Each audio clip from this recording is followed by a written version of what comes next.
بسم اللہ الرحمن الرحیم۔ السلام علیکم۔ کم سے کم ایک مرتبہ کلمہ طیبہ پڑھ کر نیچے کامنٹ میں ڈن لکھ دیجیے۔ تو انشاءاللہ آج کی ویڈیو میں ہم بات کریں گے سجدے کے پیچھے کی خوبصورت حقیقت کی، یعنی ہم جو نماز پڑھتے ہیں اس میں ہم جو سجدہ کرتے ہیں تو اس کے پیچھے کیا حکمت ہے، کیا حقیقت ہے اس کی۔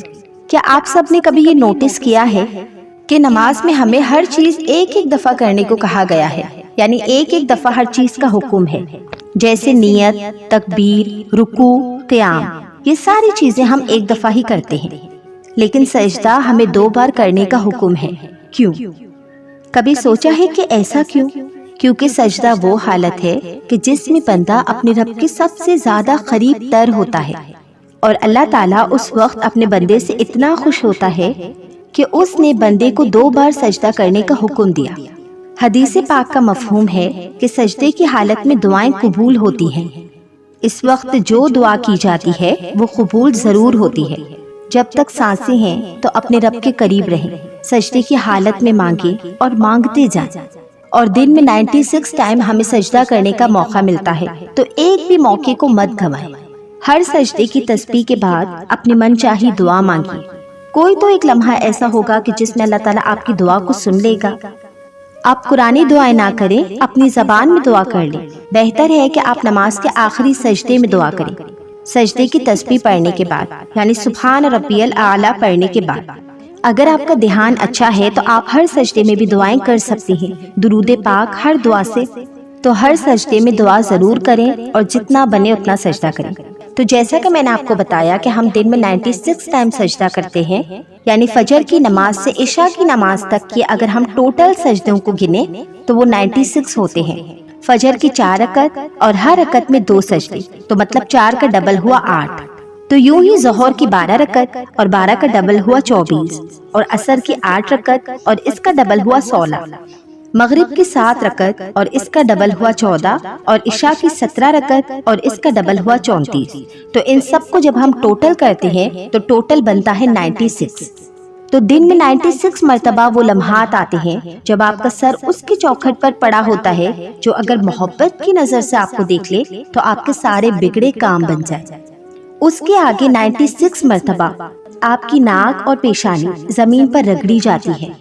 دن میں 96 مرتبہ اس کے آگے آپ کا سر جھکتا ہے جو پوری کائنات کا مالک ہے، جس کے قبضے میں تمام سلطنت ہے۔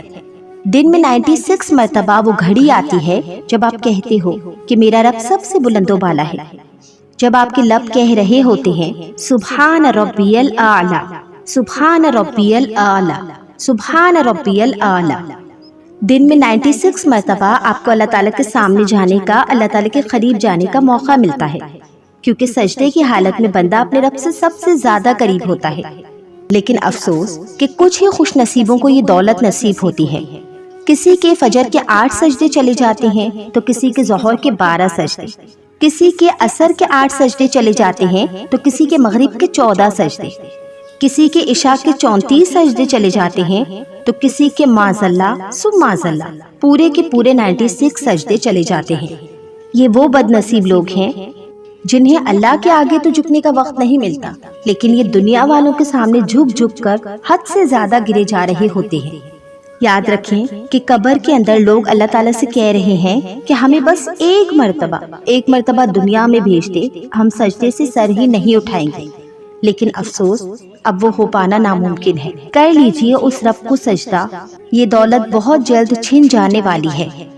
یہ زمین، اس کے اوپر کے حصے کو چوم چوم کر سجدہ کیجیے۔ کل مرنے کے بعد اس کے نیچے کا حصہ آپ کو محبت کے ساتھ گلے لگائے گا، مطلب آپ کی قبر۔ کب تک آخر ہم نماز چھوڑتے رہیں گے؟ کیا پتہ بس یہی لمحے ہماری زندگی کے آخری لمحے ہوں۔ نماز پڑھ لیجئے اس سے پہلے کہ آپ کی نماز پڑھ دی جائے۔ اللہ تعالیٰ ہمیں مکمل نماز اور عزت والے سجدے نصیب فرمائے۔ تو جب بھی نماز پڑھیں، نماز میں جلدی نہ کریں، نماز کو سکون سے پڑھیں۔ ایسا مت کرو جیسے آپ زبردستی نماز پڑھ رہے ہوں، بلکہ ایسے جاؤ نماز کے لیے کہ آپ کے پاس کوئی ہے جس سے آپ بات کر سکتے ہو، وہ جس سے آپ اپنی فیلنگز شیئر کر سکتے ہو، اپنا درد سنا سکتے ہو، کیونکہ نماز ہی ایک ایسا مقام ہے جہاں آپ اللہ سے بات کر سکتے ہو۔ نماز میں اس سے بات کرنا خوش قسمتی کی بات ہے